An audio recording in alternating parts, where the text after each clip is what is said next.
And welcome to So Little We Know. I'm Joe, and you're Avram. Hello. Well, that's it? I mean, that's your opening? I'm just upset about everything, okay? What are you upset about? There isn't a day goes by I'm not upset that something's bothering me. Well, you're all upset about some crazy monument in Boston that drives me nuts. I don't know why you're so bummed out about it. Pass on that. I'm talking about a monument that's in downtown Boston that they took down was a statue of Abraham Lincoln that was built and financed by former slaves, thanking the president for what they did for him. And now they built this statue called the Embrace that is going to be the ugliest thing I have ever seen. Wait a minute, let me get this straight. You're telling me there was just the Boston Garden? Yeah, no, there's the Boston Common. And I'm sorry, Boston Common. You're telling me there was a statue in the Boston Commons commemorating Abraham Lincoln that was paid for and financed by former slaves who said, "Thank you for freeing us"? Yeah. And that was taken down? It wasn't taken down. They knocked it down. Why? Because they wanted to put this in its place. Why would they do that? Because they're geniuses, that's why. What do you mean geniuses? Wait a minute, Avram. I have to ask you. I mean, this blows my mind. That's not a very nice thank you. My dear man, I'm telling you something. Everybody feels exactly the same way I do, but we have this new thing going around in society. Don't say anything that's going to make black people get upset. Or people of color. Oh, excuse me, people of color. Right. I'm a people of color. Well, wait a second. Speaking of that, let me say this to the folks out there. I'm a little bit upset about this part. What's that? In New York, two events took place this week or this month. One was at Hunter. You're familiar with Hunter College? Hunter College, It's yes. in Manhattan. Yes. There was a adjunct professor there who got all bummed out of shape because some of the students were demonstrating, putting up a little table for information, who happened to be pro-life. Now, university is supposed to be with divergent views, get hit up. Agreed? Well, she gets all upset about it. She berates the student using all kinds of profanity, throws over the desk in which they had all their paraphernalia, and storms out. Well, New York Post gets wind of it and says, well, no, we'll send a reporter over to her apartment and ask her perspective. Why did she get so hysterical about this? That's not what a professor would generally do. She greets the journalist with a machete. All right, but wait a minute. Now, she starts chasing him down the street, and the photographer, who came, the cameraman, with the machete. Here they are running with her, chasing him. Did she catch them? This is, yeah. So Hunter College, with evidence, the video evidence, what can they do? They did fire her. They find her. You know what's going to happen? They're going to put a statue of her in Central Park. Probably. You know why? Why? What do you think she did in her defense? Talk about offending people of color. She turns around and says, oh, the reason why I got fired was because of misogyny, white supremacy, and racism. You like that one? I love it. I love it. I love it. Okay.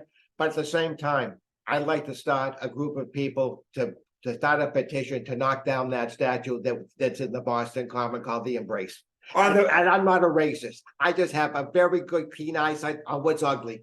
And that put the ugh in ugly. That's an embarrassment.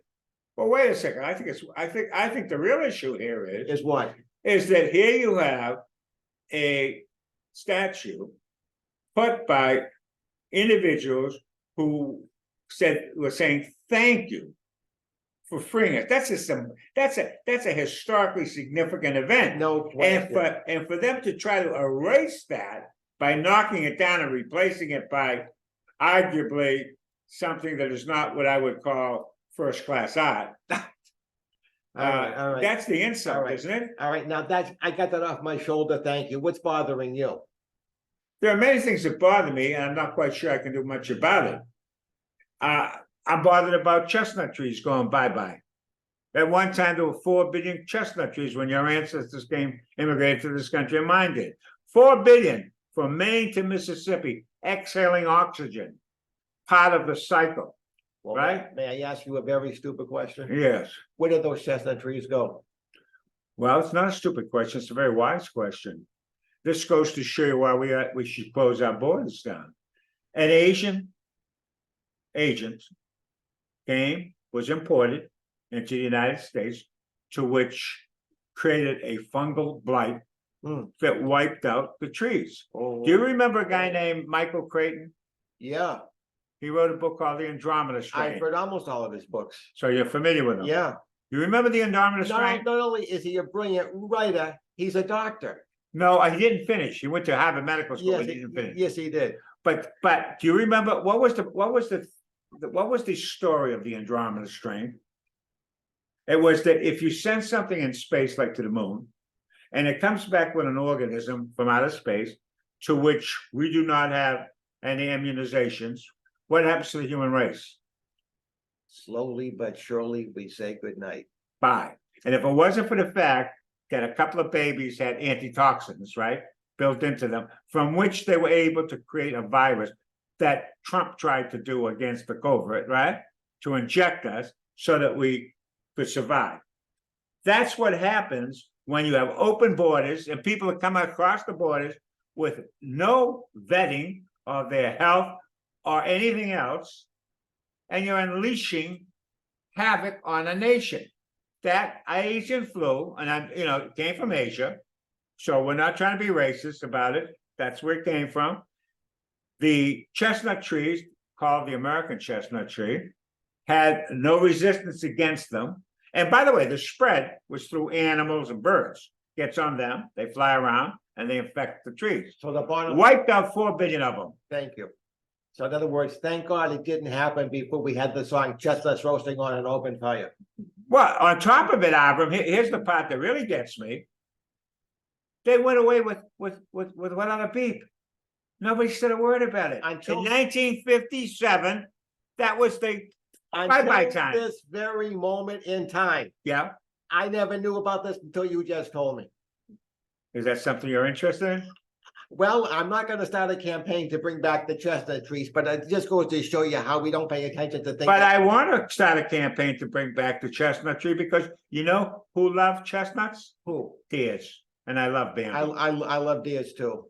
They love, How a person can take and that's the most important food for a deer, chestnuts.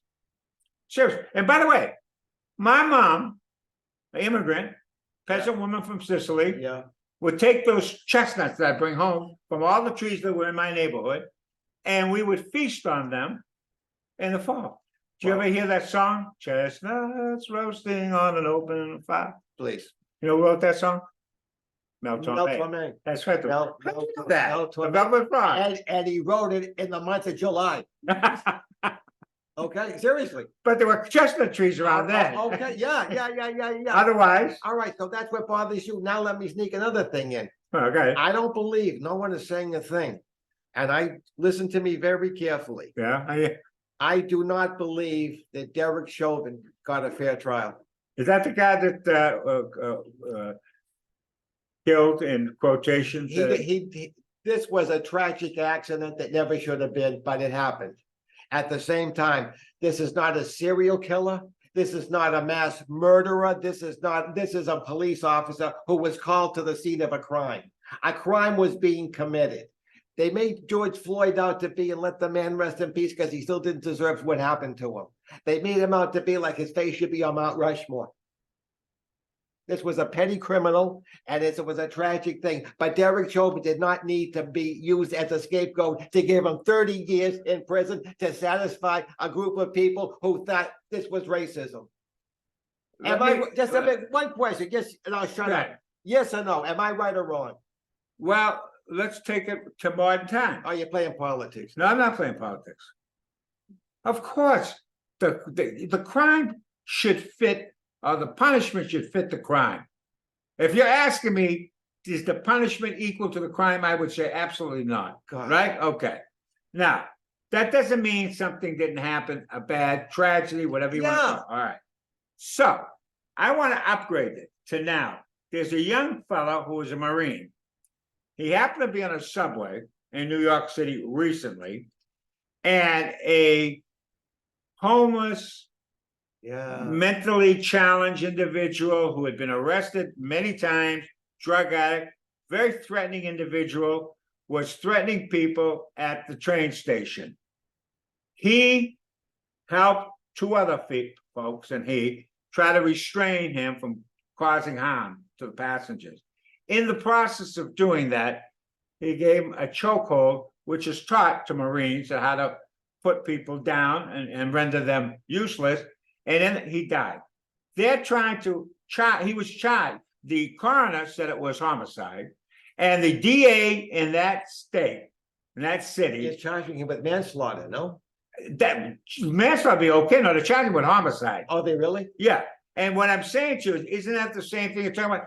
Now, if you go to January 6th, which you always get in trouble with, you can make arguments that whatever took place there, for someone to get 4.5 years in jail for putting their feet up on the speaker's desk, that's a little much, isn't it? He never did anything, never hurt anybody. He didn't break anything. I would have taken the speaker's desk.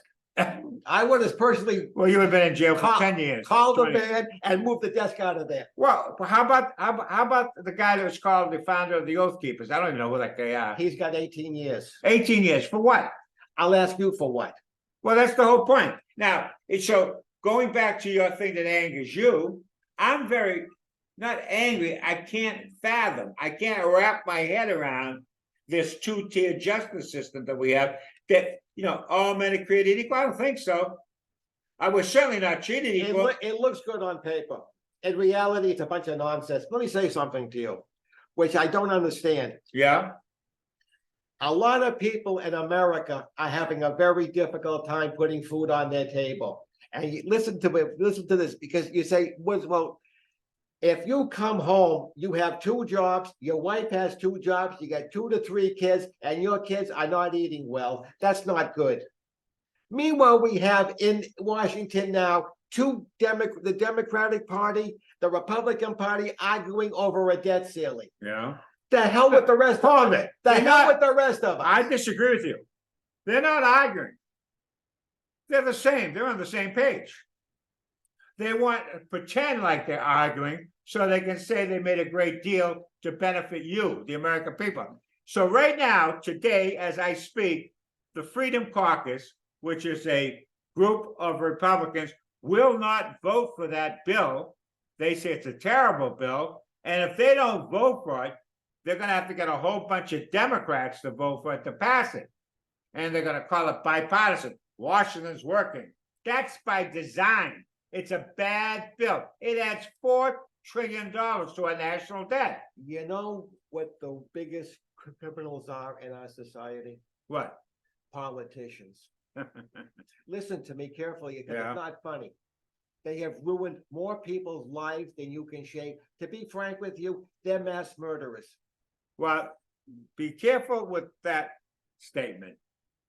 I take it back. I take it back. Yeah.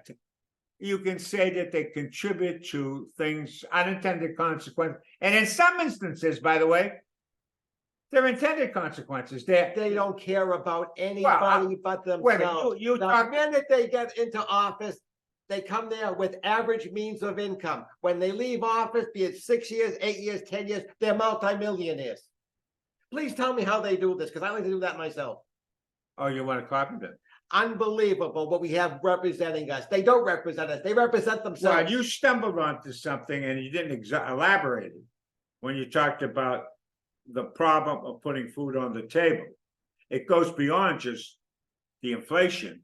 It goes our intervention in places like the Ukraine, which provides about 30% of the world's supply of Cheerios and Wheaties, and grain crop, 80 to 90% between Russia and the Ukraine of the fertilizer by which we grow crops. So if you disrupt that flow into the food chain, that's significant. And that's what's happening as we speak. And nobody cares about it. And by the way, what about the cost of fuel?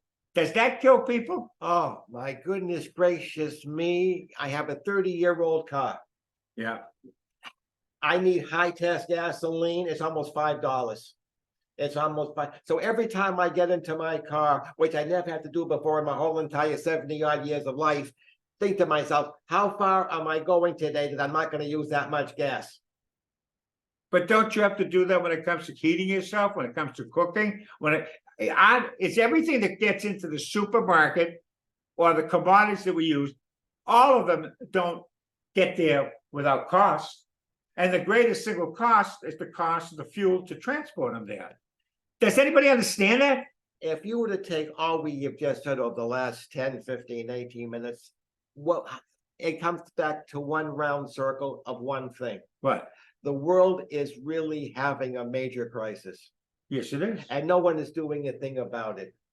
They don't need to. In fact, the crisis is generated. If you understand, do you remember a guy that was the chief of staff for Barack Obama? You know, I'll tell you the God's honest truth. No, I don't. Ron Emanuel. Oh, yeah, the Israeli. The Israeli. What was his famous quote? Never let a good crisis go to waste.